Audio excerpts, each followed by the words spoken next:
Our next speaker is Tony Lathrop from Moore & Van Allen in Charlotte, North Carolina. Tony is a seasoned trial lawyer who partners closely with his clients to handle trials, litigation, and disputes in order to maximize value for their businesses. He represents clients in a broad range of complex civil litigation matters.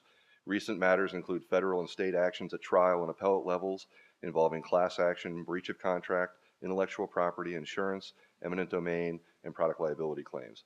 Here to discuss recent trademark infringement matters, please welcome Tony Lathrop.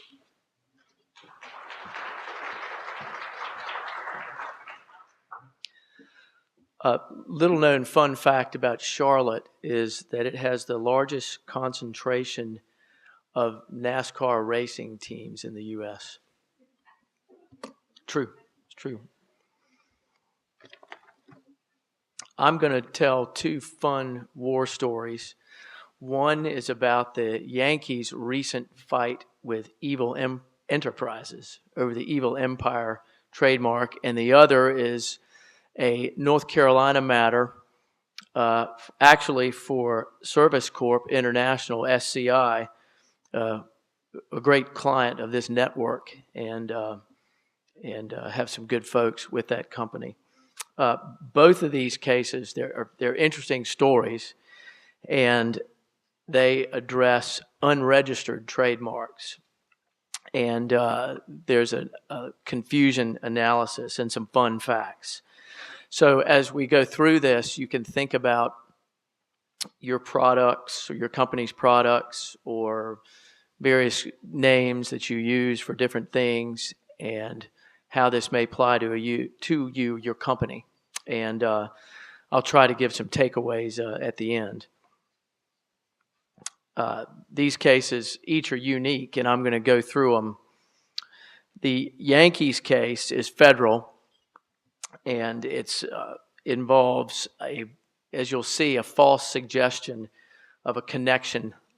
And as I get into the facts, the North Carolina one is common law, and it involves a last name of a business. And this comes up fairly frequently when a corporation buys a business that has somebody's name on it. Maybe there's a non-compete. They buy the name, and then later on the seller decides, it's their family name, and they want to use it to steal the business back. So let's rock. The Yankees case was actually before the Trademark Trial and Appeal Board. And the term evil empire was coined by the Red Sox, fittingly, in 2002 when they lost a fight over Jose Contreras, who the Yankees were able to sign. And after that time, it became pervasive in the media. Fans, media, on whether they hated the Yankees or loved them, were using that term. And the Yankees played Star Wars music. So it actually became almost a term of endearment to a lot of people, not negative. And they never registered it. And the Yankees never used it on their T-shirts or their hats or anything like that. So in 2008, some enterprising guys come along and file to register the name at the U.S. Patent Office. And they wanted to make T-shirts and hats and sweatshirts, etc., with that on it. And they designed a pretty cool logo, which I'll get to in a minute. So the Yankees took that on, and the key standard is in order to bring it is basically, if you think you're going to be damaged, you can try to stop them. And the real analysis, when you get down to it, and I'll go through this, is there a likelihood of confusion, a false suggestion of a connection, or disparagement? And here, interestingly, they found that the Yankees weren't disparaged, I think because a lot of people who liked the Yankees called them the evil empire. Witness Ellis Mursky, our fearless leader. I think uses it as a term of endearment.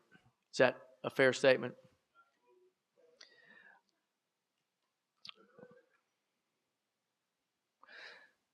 So despite never having registered the name and never having put it on a T-shirt, the Yankees won. And they have a protectable trademark right in that phrase, evil empire. The public use doctrine gives them the hook to hang it on, even if they hadn't used it, if the public has come to associate the term with the Yankees. And that's well settled. So here, hundreds of news stories, blogs, message boards, Wikipedia, and on its own webpage, the interloper, Evil Empire, talked about the Yankees. And the Yankees implicitly embraced it by playing Evil Empire music at their games. And the Evil Enterprises, the infringer, even admitted that the Yankees are referred to as the Evil Empire. And again, the webpage of Evil Enterprises blatantly says that, oh, this is about the Yankees.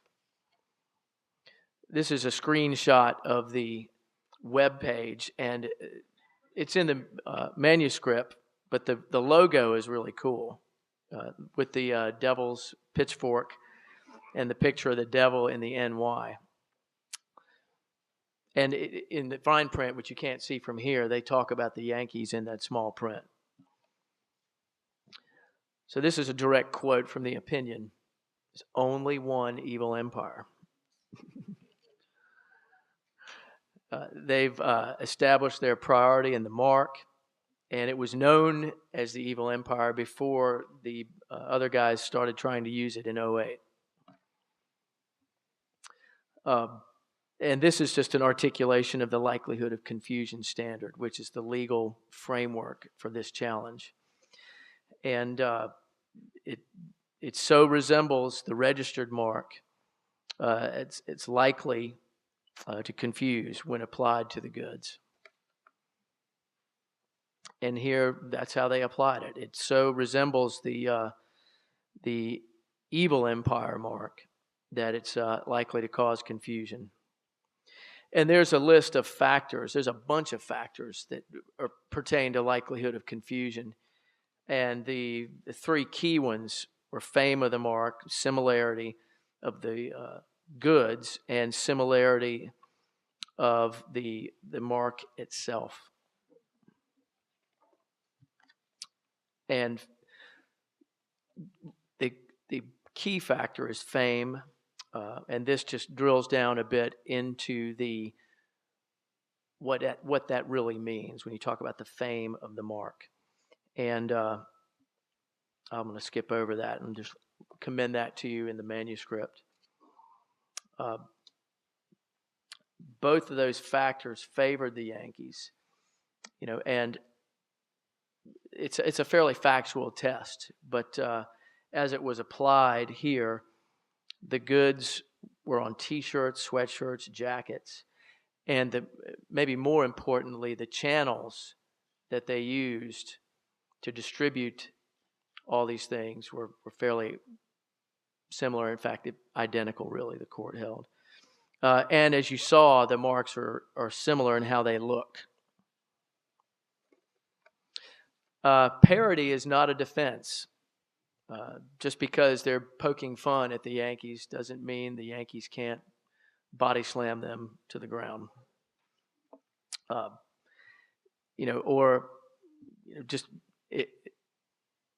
It's the intent really to associate with the Yankees, which hung them here.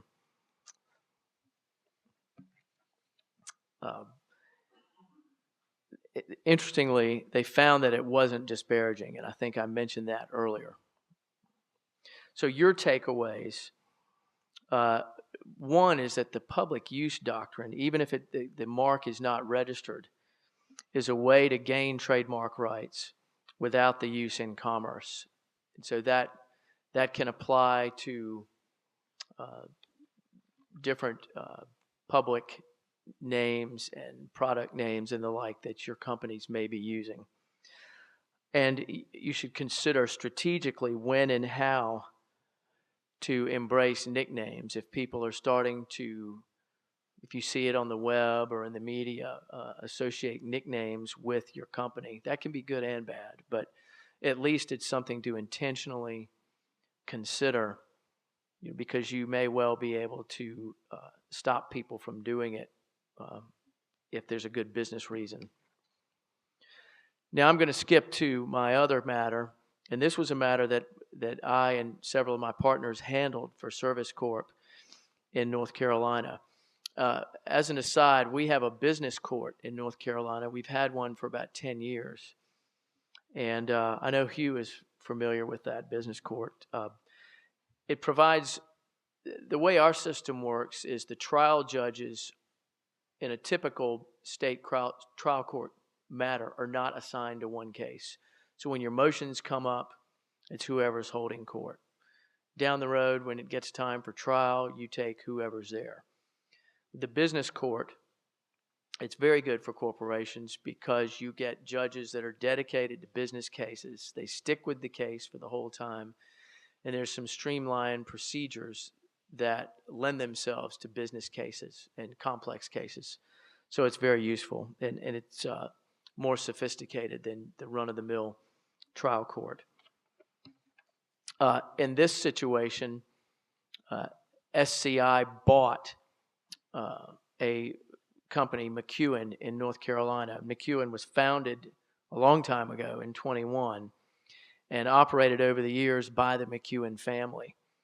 And in 1986, almost 30 years ago, Service Corp bought that company, and they actually they buttoned it up pretty well. They bought the stock, and then they also bought assets. So there were two different agreements. And the agreements were very helpful. They said that they were selling the trade name, McEwen Funeral Service, and conveying all the trademarks and trade names. So since '86, our client, Service Corp, operated that company on a continuous basis, expanded it, spent 5 figures at least every year promoting it, advertising it in the media. It was not registered in the state or federal trademark registration offices, but there were 5 funeral homes. And so one of the McEwen family members decided he wanted to open a McEwen, his name was Ellington, so he wanted to open McEwen Ellington Funeral Service. And when you cut right down to it, the main and real only purpose of the use of that name was to get business back from Service Corp from the business that they had sold. And besides being illegal, the equities were obviously really on our side. So they started using a similar sign, using the name. They put Mr. McEwen's huge picture in their lobby. They started using, the guy's name was Carl McEwen Ellington, so he started using his middle name, like Michael Dean Perry. So they started selling ads in the paper, and so we got a TRO, and it was granted, and that stopped him temporarily. And the court recognized the likelihood of confusion in what they were doing in using that name that they had sold to our clients. This is just an article that came out about it. It's in the manuscript. It's too small to read, but it provides a little color about the press, because the McEwen Funeral Service is probably the best known funeral home in that part of the state. And so it was news on the business front.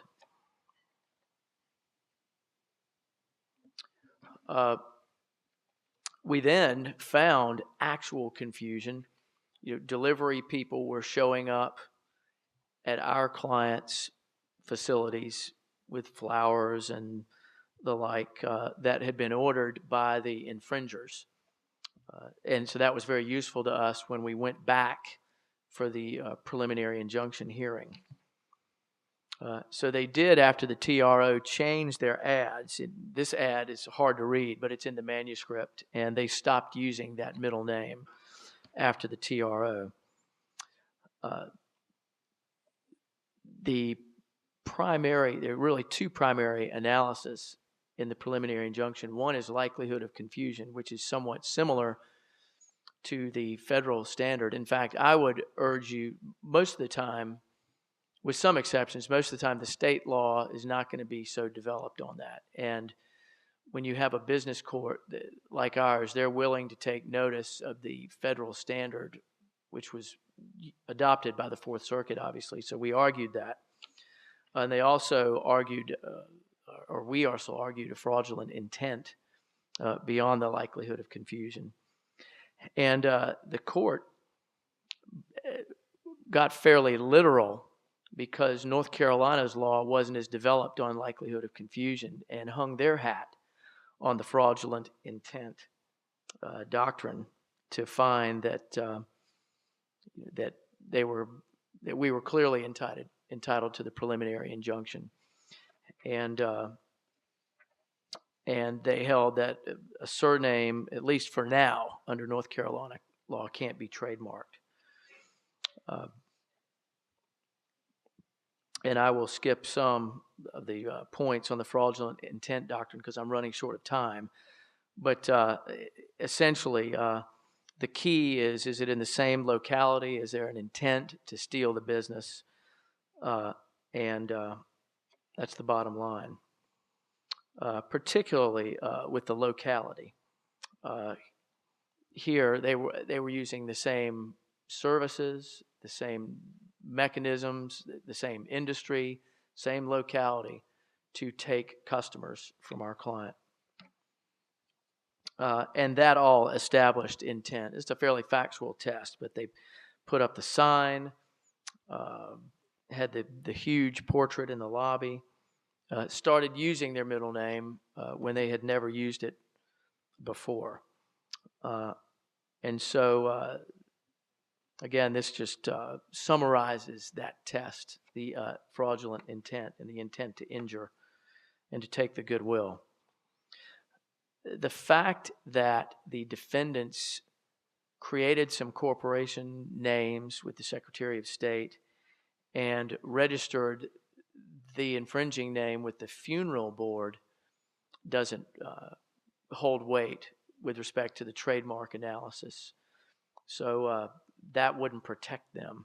And you can keep that in mind if somebody's trying to steal one of your company's common law trademark names just because they go down and register the name in an administrative corporate way is not going to trump the trademark rights. So our PI was granted, and it was really broad and favorable. And I won't go too deep into the language there, but it was a big victory for us and for Service Corp. These kinds of situations arise for them not infrequently, so it was a good stake planted in the ground. There's an article in the manuscript, not in the PowerPoint, I don't think, just another article about it from one of the trade press. So the takeaway is consider your names, how they're used, whether other people are using them, and as a whole, how you're protecting them, either on the state level or the federal level, or both. And that is it. My time is up, but thanks very much for your attention. I'd be glad to talk with you about it offline. Thank you.